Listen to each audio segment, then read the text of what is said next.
આજ કોઈ કથાકારે વ્યાસપીઠ ઉપરથી એવું કીધું કે નાની દીકરીઓ હોય ને વ્રત ન કરવાના હોય, નાની દીકરીઓ એને ઉપવાસ ન કરવાના.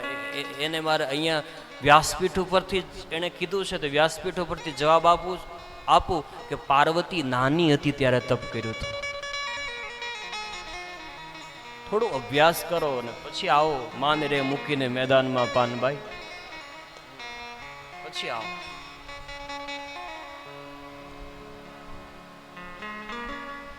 અહીંયાથી જે કઈ બોલવામાં આવે ને એ સંપૂર્ણપણે અભ્યાસ કર્યા પછી જ બોલી શકાય. મારા મનમાં જે આવે હું બોલી દઉં એ વ્યાસપીઠથી ન થાય.